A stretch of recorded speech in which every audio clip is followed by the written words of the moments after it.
114 stab wounds, 49 defensive wounds, 35 wounds to the head and neck, 29 to the back and shoulder, and 6 fatal wounds. This court has reviewed and seen more than its fair share of autopsy photos. The autopsy photos in this particular case were particularly difficult.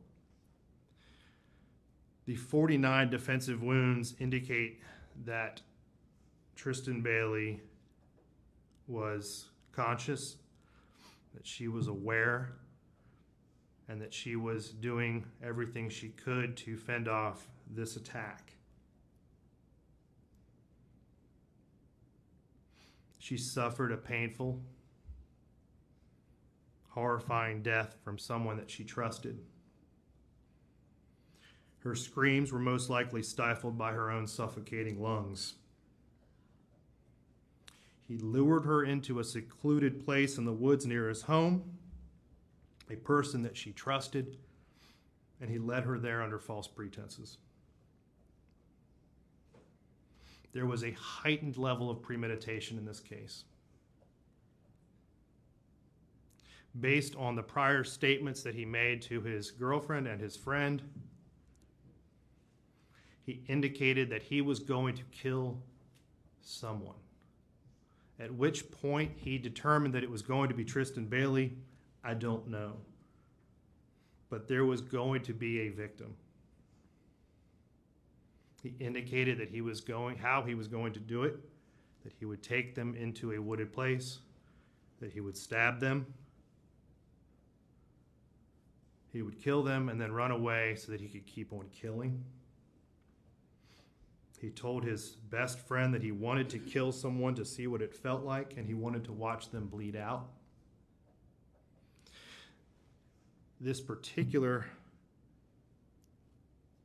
crime was committed with the weapon of choice as a knife, which he nicknamed Poker. That required a up-close, personal,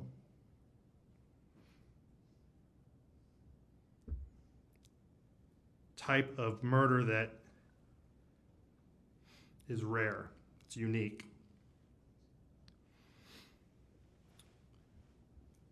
The court accepts that in 2019, of all juvenile arrests, only 7% were violent and only 1% of those were homicides. This crime is clearly an outlier, and it was shocking, and it is shocking to the conscious. This court finds that the defendant's participation in this offense was not the result of immaturity or impetuosity. He understood the risks and consequences of his actions. He previously told his girlfriend that he was going to do this. That clearly shows that he had been planning it. He attempted to cover it up by disposing of the murder weapon and throwing it into a lake. He then attempted to conceal evidence by hiding his shoes and shirt and jeans, taking a shower, stealthily entering his home, and then the actions immediately after, with the Snapchat videos in the back of the police car and the story that he made up about pushing her and her hitting her head, which was clearly refuted by the video evidence in this case.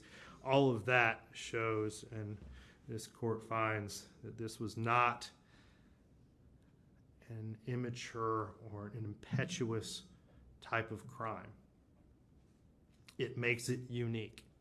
It makes it extraordinary.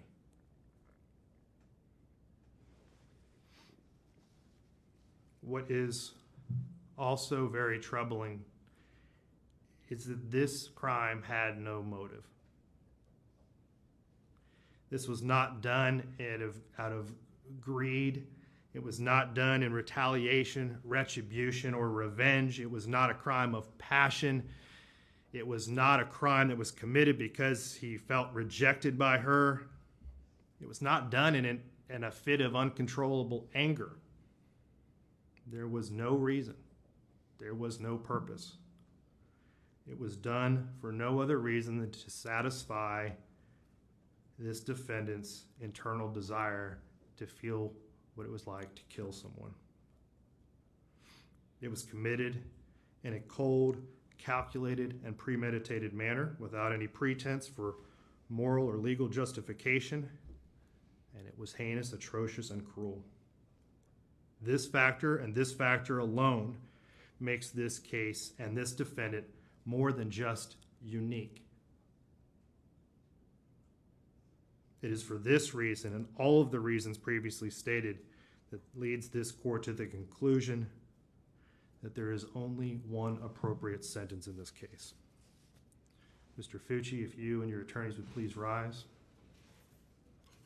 Counsel, is there any legal reason why this court cannot impose sentence at this time? No, sir. Mr. Fucci, having entered a plea of guilty to the crime of first-degree murder, I adjudicate you guilty of the premeditated first-degree murder of Tristan Bailey. I sentence you to life in prison. Because of your age, you are eligible for review of the sentence in 25 years. I order the Department of Corrections to notify you when you are eligible to apply for your review hearing. Madam Clerk, if you will please impose the minimum fines and court costs. Mr. Fucci, you have 30 days to appeal the legality of this court's sentence. If you wish to appeal but cannot afford an attorney, one will be appointed for you. You will be taken back to the Duval County Jail and then transported into the Florida State Prison System. We are adjourned.